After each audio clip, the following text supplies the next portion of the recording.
Hello everyone, मैं ज्योति आप सभी का स्वागत करती हूँ। तो उत्तराखंड लोक सेवा आयोग ने अपने अपर पीसीएस के फॉर्म निकाल दिए हैं। इन फॉर्म को भरने की डेट 7 तारीख 2025 से शुरू हो गए हैं। कल ये आपका कंप्लीट नोटिफिकेशन निकाला है आयोग ने, तो हम इस पे देख लेते हैं कि इसमें क्या क्या है। इसमें आपका सिलेबस दिया गया है और इसमें जो योग्यताएं हैं और जो बाकी सारी चीजें हैं वो सारी चीजें डिटेल में दी गई हैं।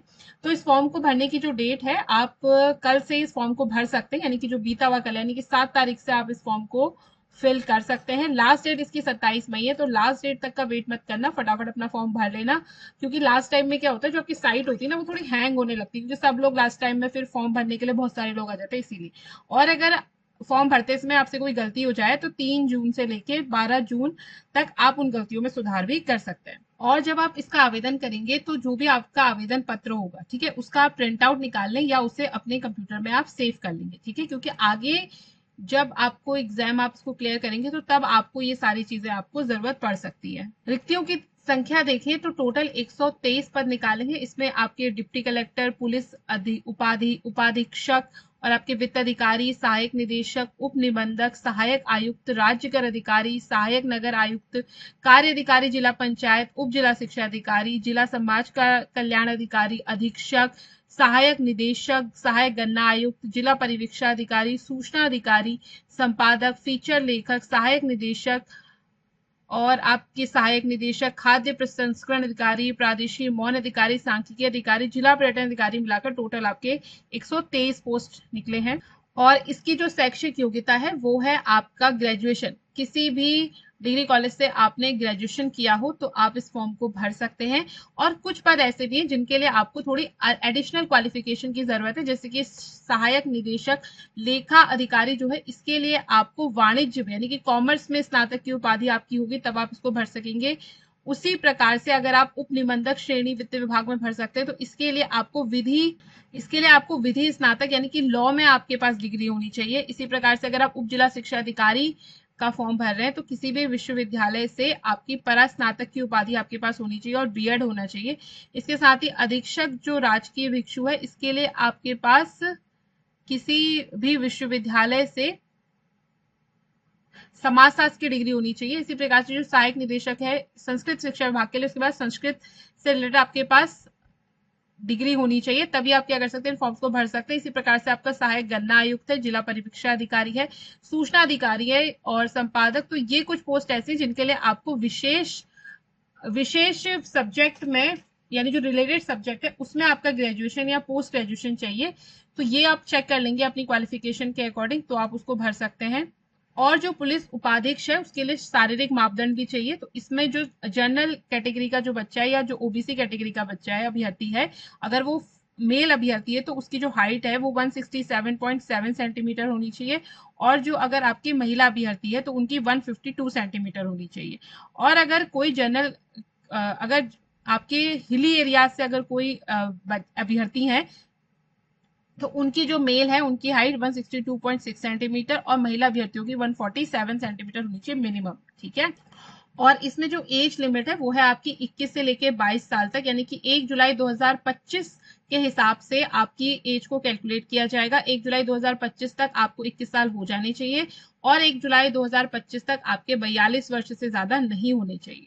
तो इसका मतलब है कि 1 जुलाई 2004 के बाद जो बच्चे पैदा हुए हैं या 2 जुलाई 1983 के पहले जो पैदा हुए हैं वो इस पे पार्टिसिपेट नहीं कर सकते। बाकी सभी इसके लिए क्या अर्ह हैं, यानी कि आप फॉर्म भर सकते हैं अगर आपने ग्रेजुएशन किया है और आपकी एज 21 से 42 वर्ष की है, ठीक है। और अगर आप किसी कैटेगरी में बिलोंग करते हैं तो आपके लिए 5 वर्षों की छूट है। जैसे कि अगर आप SC ST इस प्रकार की किसी कैटेगरी में या ओबीसी कैटेगरी में है तो आपके लिए 5 वर्ष की छूट है आयु सीमा में।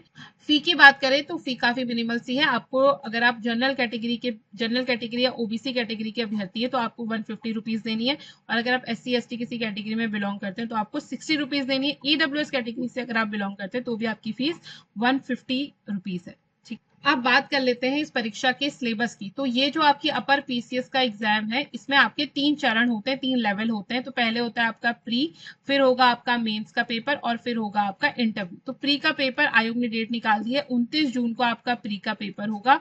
उसके बाद जो अभ्यर्थी प्री में आपके प्री क्लियर करेंगे उनका मेंस का पेपर होगा। जो मेंस क्लियर करेंगे उनका इंटरव्यू होगा और मेंस और इंटरव्यू के मार्क्स को मिलाकर फिर आपकी फाइनल मेरिट बनेगी। और जिन बच्चों का नाम मेरिट में सिलेक्शन होगा वही फिर क्या बनेंगे, आपके पीसीएस ऑफिसर बनेंगे। ठीक है, तो हम आपके प्री का जो पेपर है पहले उसके सिलेबस की बात करते हैं। तो इसमें आपके दो पेपर होंगे, पेपर फर्स्ट और पेपर सेकंड। पेपर फर्स्ट जो होगा वो आपका जनरल नॉलेज का पेपर होगा, जनरल स्टडीज का पेपर होगा। इसमें आपके 150 क्वेश्चन आएंगे, हर क्वेश्चन आपका 1 मार्क्स का होगा और आपको 2 घंटे का समय दिया जाएगा।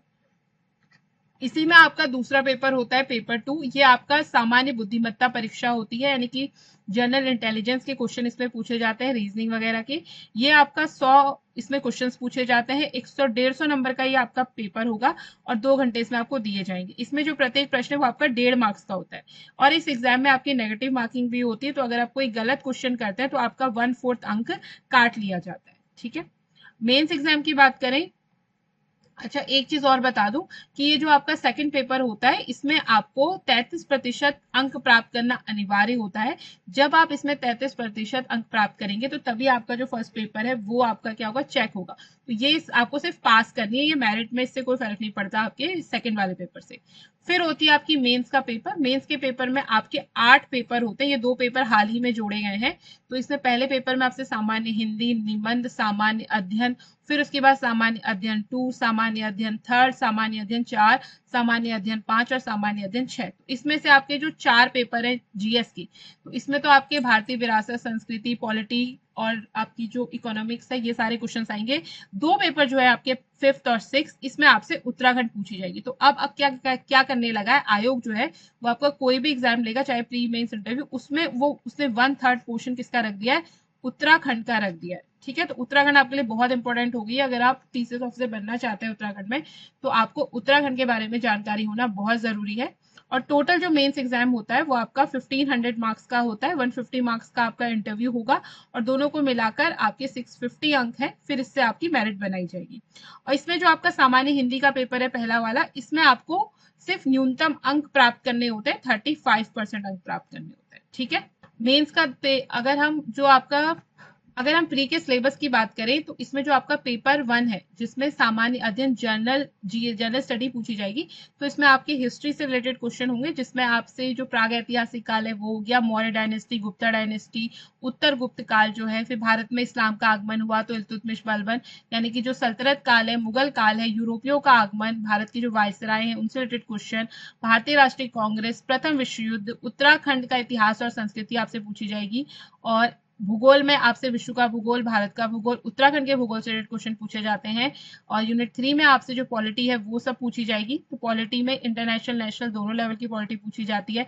भारत का संविधान आपसे पूछा जाएगा, भारतीय राजनीति, संसद, राज्य विधानसभा, ये सारी चीजें पूछी जाएगी। पंचायती राज से रिलेटेड क्वेश्चन आएंगे, लोक नीति हो गई और मौलिक अधिकारों से, मौलिक अधिकार, नागरिक अधिकार, इनसे रिलेटेड क्वेश्चन है। और उत्तराखंड में पॉलिटी, उत्तराखंड की राज व्यवस्था क्या है वो भी आपसे क्वेश्चन पूछे जाएंगे। इसी प्रकार से जो इकोनॉमिक्स है वो आपकी नेशनल लेवल पे इकोनॉमिक्स जो है वो पूछी जाएगी और अंतरराष्ट्रीय लेवल पे जो संगठन है आपकी WTO, ये सारी चीजें, और उत्तराखंड से रिलेटेड भी आपके क्वेश्चन इसमें पूछे जाएंगे।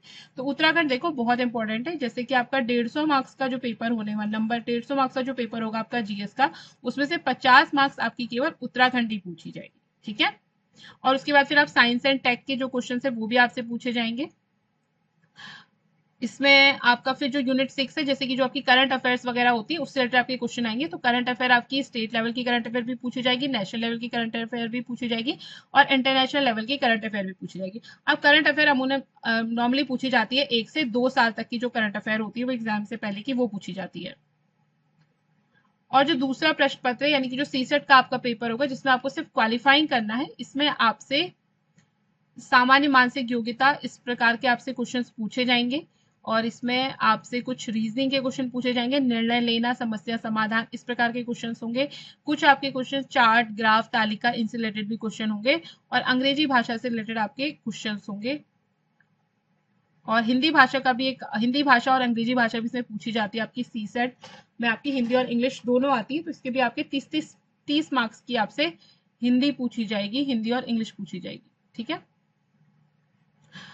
फिर है मुख्य परीक्षा का। अगर जब आपका प्री क्लियर हो जाता है तो ये मेंस परीक्षा का सिलेबस भी आपको इसमें दिया गया है। इसमें सामान्य हिंदी है और आपके निबंध में आपके कौन कौन से टॉपिक से निबंध पूछे जाएंगे वो सारी चीजें हैं। और इसके बाद सामान्य अध्ययन, इसमें आपको बहुत डिटेल सिलेबस दिया गया है। तो अगर आप इस एग्जाम की तैयारी कर रहे हैं तो आप इन फॉर्म्स को फिल कर लीजिए, लास्ट डेट तक का वेट बिल्कुल मत करिएगा। और अगर आप इस एग्जाम की तैयारी कर रहे हैं तो आप हमारा ऐप अचीवर्स डाउनलोड कर सकते हैं। वहां पे आपका उत्तराखंड का कोर्स वहां पे आपका चल रहा है और उत्तराखंड का कोर्स आपका 29 जून से पहले पहले कंप्लीट हो जाएगा। डेली उसमें लाइव क्लासेस होती हैं। तो अगर आपने बाकी सारी चीजें पढ़ी है और आपका सिर्फ उत्तराखंड छूटा है तो भी आप उसको कर सकते हैं। और उसको हम जो उत्तराखंड पढ़ेंगे वो हम थोड़ा डिटेल में पढ़ेंगे ताकि आपके मेंस एग्जाम के लिए भी वो आपको हेल्प कर सके। तो आशा करती हूँ ये वीडियो आपको अच्छी लगी होगी। और अगर आपको इसका डिटेल नोटिफिकेशन चाहिए तो आप इसको मेरे टेलीग्राम चैनल से भी ले सकते हैं। टेलीग्राम चैनल का लिंक आपको मेरे डिस्क्रिप्शन बॉक्स में मिल जाएगा, या आप डायरेक्ट साइट में जाकर भी इस नोटिफिकेशन को डाउनलोड कर सकते हैं। और अगर आप पीसीएस एग्जाम या किसी भी गवर्नमेंट एग्जाम की तैयारी कर रहे हैं तो हमारे चैनल को लाइक शेयर सब्सक्राइब करना ना भूलें। Thanks for watching and keep learning.